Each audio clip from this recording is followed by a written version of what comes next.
guys are hating too. All right. Take it away. So weird not seeing anybody. I feel like I'm just talking to you and Luciano right now, but it's kind of nice. It's less intimidating when you can't see all those beautiful faces. I will go ahead and give you a quick little, oops. Let's see it. Say hello to everybody. Oh, I love it. Hi, guys. Nice to see you all.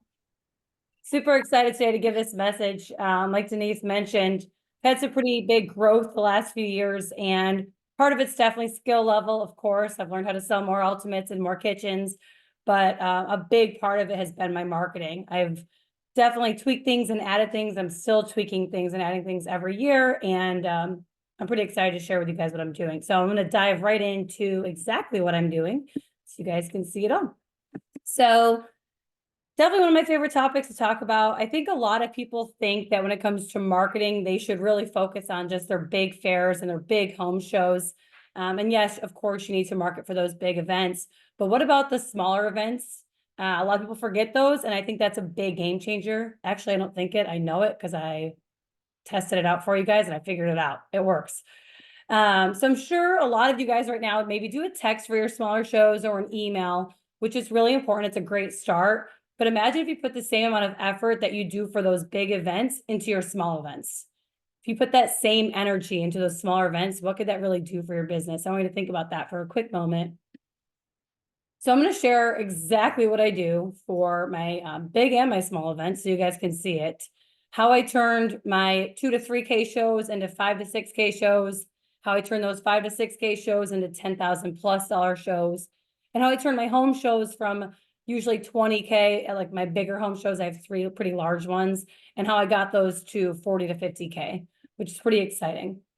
I've learned that over the last few years that I can't do every single show that I used to do. It's physically impossible between me moving to Tennessee and getting married, or simply wanting to work less and travel more, like she mentioned earlier. That's my favorite thing. I can work less, make more money, and see the world. I am a happy woman. So I just had to give up shows over the years. But what I found was, you know, obviously you give up those shows, but you still have clients that maybe have saw you for 2, 3, 4 years there. And I saw a area of opportunity where I could still maximize my time there, even though I'm not there.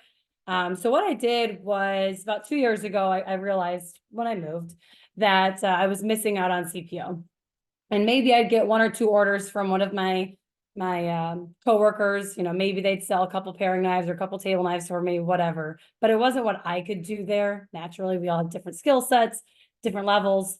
So 2 years ago, I decided to make a postcard and send it to anyone that had bought from those shows that I don't work anymore. So about 10 days before the event happens, they're now getting a postcard from me. And it basically said, it's very simple. I buy them in bulk. So it's not specific for each show. So my costs are very low. I do a simple card that just says something along the lines of, sorry, I won't be at the event this year, going to miss you. For, you know, working with me directly, I'm still going to honor Cutco's special pricing for the event. Now you're probably wondering, doesn't say the event name, but it does. So I don't put it on each card. What I do is I leave like a blank space. So I'll say like show name with a blank spot that I can fill in, and then event date with a blank spot where I can fill the date in. So I buy them in bulk, super cheap, Vistaprint, you know the drill. But every time I have a show that I don't work anymore, those people that are tagged in my CRM are now getting a postcard where they feel special and good. Now, does everybody call me? No, but I do get 1 to 3 orders typically per these shows. So all my smaller like holiday craft shows or gun shows that I used to do back in the day. You know, the postage is probably the most expensive part. That's 68 cents, I think, right now. The card itself is probably 5 cents. So it's under $1. And you're talking about sending this to between 10 to 30, 40 people, depending on the event that used to do maybe 100, or people have been around a bit longer. But you get 1 order and it's going to pay for it right away. You get a couple, now you're profiting. So that was one thing that I added that I don't think most people do. I've never heard any other reps talk about it. I don't know if I'm special and came up with it, or if somebody else thought of it and just doesn't share it, but it's a pretty good idea. Now, obviously, I still do a text or an email for the larger ones that I gave up, but for those smaller shows, I'm just doing a postcard now, keeping it really simple. So the shows that I'm actively trying to build, that I am working, the new shows that I acquired while I moved to Tennessee and the ones that I now have to start from the ground up, I do a postcard also for any events that I do work. This postcard is obviously a different postcard, and it's going to get sent to anybody for me that has worked the show in the past, or if it's a brand new show, any customers that are within a certain radius of that show, depending on the show, it changes for me. I don't think there's really a right or wrong. If you're sending it to 10 to 15 miles around you, that's great. If you want to spend a little bit more, go a little bit farther, I don't think it'll hurt. But this postcard will say something like, bring this postcard and get entered into a drawing. You want some type of call to action without buying. So people get excited to get entered into a contest. You want it to mention something about special pricing. So when you bring this postcard directly to me, you get special pricing, and then a referral program. Those are the three things that if you're going to start doing a postcard to active shows, you want those three things on there. So again, drawing contest, some type of incentive to bring it in and get them excited, special pricing, and then a referral program. I have had more referrals come to my events and call me this year alone already than I've ever had. It's been pretty exciting. I get referrals quite often.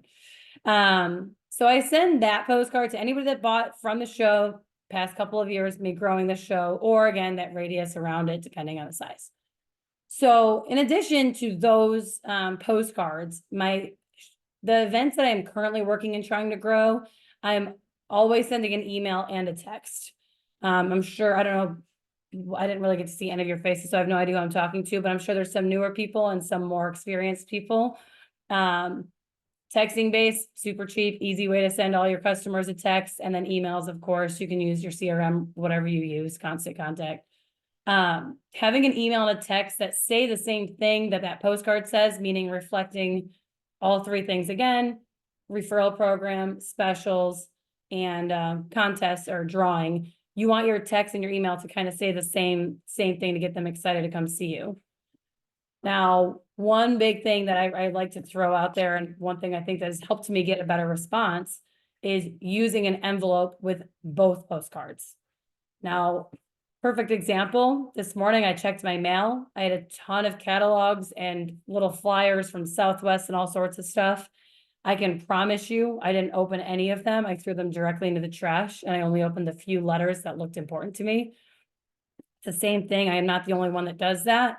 People, when they get a postcard, yes, it might be a little cheaper. You might save 20 cents on a postcard stamp to not have an envelope, but people are not going to open them. It's just not going to be the same open rate.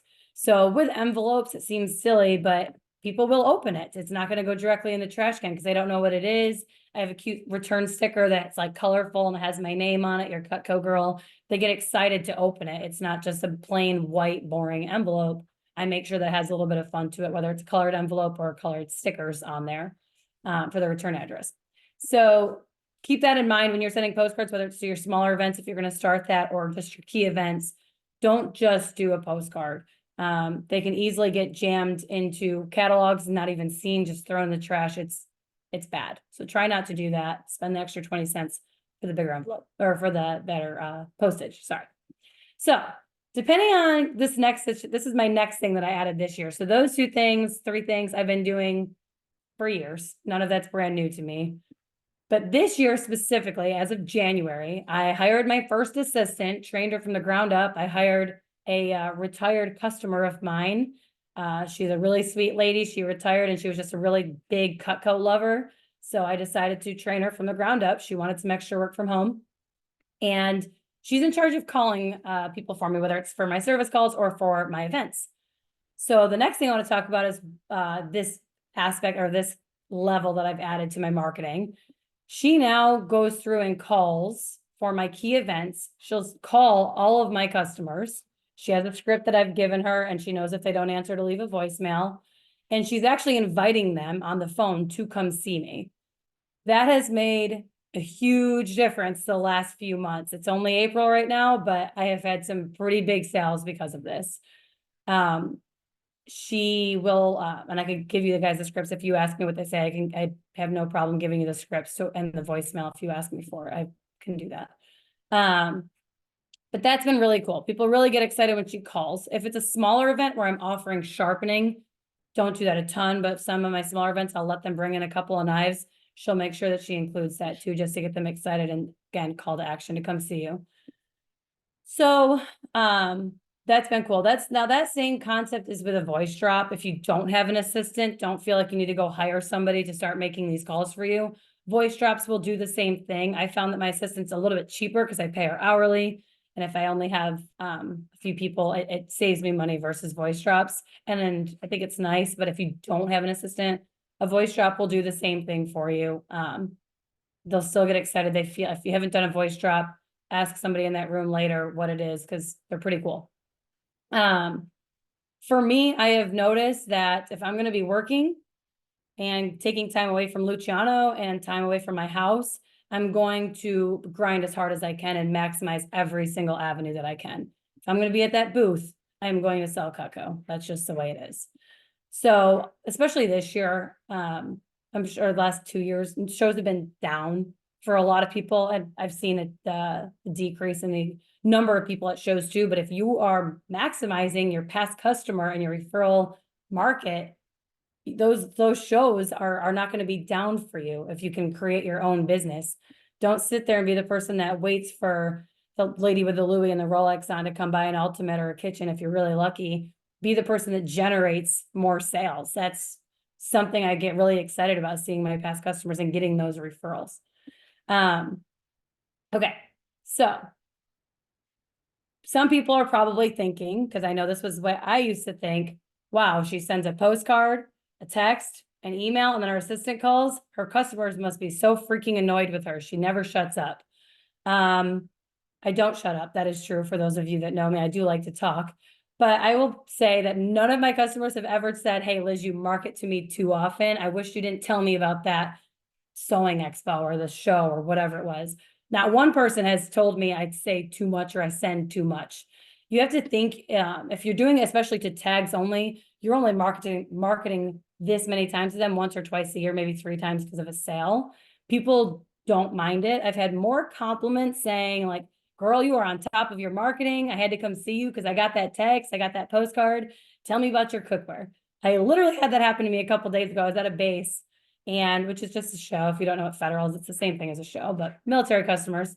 And a lady came up to me, a past customer of mine, and she was like, oh yeah, I got your postcard and I planned on coming and I totally forgot, but Leslie called me yesterday, told me that you were here and it reminded me. So I came and, I got the knives last year and I want to do the cookware this year. Show me what you got. Like, that's pretty cool. She got my postcard 10 days ago, but if you are a parent or if you're just busy, our brains are all over the place. So 10 days ago, she decided she wanted to come see me. But by the day I started, she had forgotten until Leslie called her. That's pretty cool. That was a full complete cookware set that I wouldn't have had. And for the record, the rest of that day I had 0 sales. So I turned that into a 5, whatever CPO, not great, but 45 CPO or whatever it is for a complete cookware. I would have been at 0 though, if Leslie hadn't called Blanca and told her to come in. So that's a cool example of how this works. For fairs and home shows, I'm sure most of you know that you need to do marketing. I'm sure most of you do more marketing for those things already. Just as a general rule of thumb, postcards, I typically want to land about 10 days before an event starts. This is for any type of show. If you're going to do the postcards like I'm teaching you, I would say about 10 days before you want it to land. Email, I'll typically do 5 to 7 days before for these home shows and fairs. A text message, I'll typically do 2 to 3 days before. Again, you're reminding them a few times. And then either a voice drop or your assistant calls, depending on what route you take, on opening day. I like opening day. I think people really get excited about that. But if the fair or a big show is like 2 weeks long or over 10 days long, I think it's good to do another text or an email halfway through. Probably a text is more, it's going to be more beneficial about halfway through to remind them that you're there. Now, some people respond to text messages. Some people respond to postcards. Some people respond to emails. That's why we do all 3. Now, I'm sure there's somebody in this room. I don't know you again. I can't see your faces, so I'm not pointing fingers. But I'm sure some of you either don't market or only do one form of marketing because of money, because you don't want to invest in the money. I'm going to tell you right now, try to get rid of that. If there's one thing you get better at this year, it's stop being cheap when it comes to marketing. At the end of the day, you know, you can do whatever you want. You're a 1099. This is your business. Nobody can tell you what to do.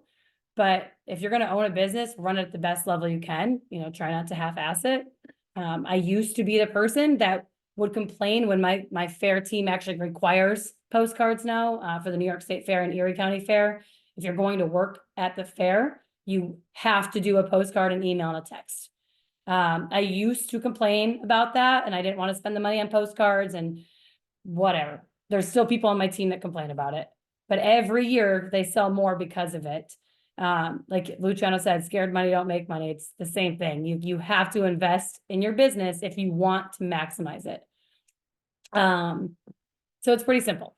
Now, the other thing that's really good about when you send an email, a text, and a postcard is, especially if you've been around for a long time, like Luciano and I have been, people move, people get new phones, and people get new emails. I don't know if you realize that, but people get new forms of whatever, addresses and things like that. They move. So when you do this, hopefully you're gonna hit them with 1 out of 3. They might not get all 3 from you, but maybe the person that you don't have the phone number and email for anymore, when you send that postcard, they haven't heard from you in years and you didn't even realize it. And then they get excited to come see you and they didn't even know you still sold Cutco. That happens. Today, I spent an hour this morning. Luciano and I had done an event and we sent postcards out in an envelope. We sent them out. Well, today when I checked the mail, I had about 25 envelopes that were returned to sender for Luciano alone. I looked through them. A lot of people wrote like, does not live here, sent return, wrong house, whatever. People like wrote on them and sent them back. I this morning took the time to sit and actually look at his CRM and see what was going on and why they weren't working. And I looked at his Vector Connect and I compared, and the addresses were updated in Vector Connect because the US Post Office, if you don't know, updates with Vector Connect automatically, but the CRM did not get it. So I sat there and I put the new addresses in for all 25 of those. So now when he sends another postcard, they will get it. That's a big thing. Make a note of that. When you get a return sender envelope, no matter what kind of event it is, don't just throw it in the trash and get frustrated. Like, you need to change that in your CRM, whether you remove it and reach out to your customer and ask for the new address, or check Vector Connect and see if there is an updated one. That is important. Don't just throw them out, because next time you're going to waste more money, whether it's $1 or $3 a year, like you're wasting it because you still don't have the right address. So you need to get it updated. So little bonus tip. I learned this recently and I thought it was really smart. I learned it like last month, I think. Maybe Josh Miller taught me this. Draw people to the booth during your big events during the week when it's slower. So do an extra incentive. So during your bigger fairs, bigger home shows, if there's weekdays, try to bring them to the booth during the week. But like if you come on Wednesday or Thursday or Monday through Thursday, get an extra drawing entry. The reason for that, and I thought this was genius, and I'm going to do this forever now, weekends are already busy at most events, especially fairs and home shows, but those Tuesday, Wednesday, Thursday shifts can be rough on us sometimes. So if you can get your past customers to come those days, you're not going to have a slow day. You're going to create the CPO instead of sitting there waiting for it. They get excited, they get an extra entry into whatever drawing you're doing, and then you're creating CPO on days. The other thing with that is, with your customers, at least with me, they like to chat with me. They get excited. They want to know about our trips and our travels because they all know what my passions are in life and they ask me about them. And it takes more time. If you're talking to somebody on a Saturday at noon and it's freaking busy and your coworkers are going through people like crazy, you're going to get frustrated and maybe rush it or not give them the attention that they deserve.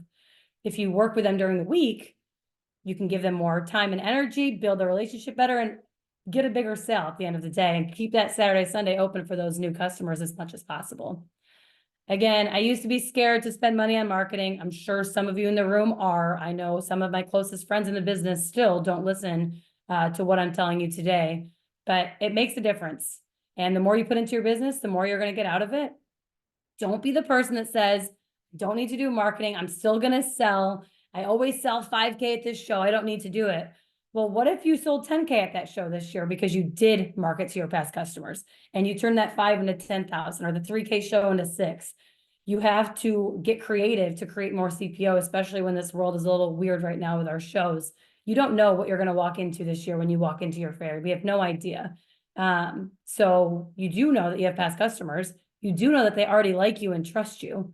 So go after them. That makes the most sense. And if you can get some new customers along the way and new referrals, hell yeah, right? So that's it, guys. That's ball's in your court now. You have all the tools for marketing. So if anybody has any questions, I am ready. Thank you. Thank you. All right, round of applause. Thank you so much. All right, does anyone have any questions for Liz? Daniel. Daniel's got lots of questions. I do. I love it. I wanted to ask real quick for your referral program, and you also said the special pricing along with one other thing. What was that on your postcards that you prioritized? Special pricing, referrals, and the entry for a free raffle? Yep. So you want to have some type of contest entry, you want to have some type of referral program, and then special pricing available at this show. Bring this Do you have post. I was gonna ask, do you have different referral programs based off of like when you're on a base reserve versus on a home show or something else, or is it different? Nope, I do the same thing for everybody always. Keep it really easy. One cool thing that I started doing too, I forgot about this, it wasn't even in my talk, was Dawood had taught us this in January or February. He did a talk, a breakout, and I thought it was genius. He makes these cute little referral cards. Can everybody see that? So this isn't exactly like his. I had Vast Action make me one, but it's pretty similar. And it says just referral program $250. And on the back, it says, give this card to a friend or loved one.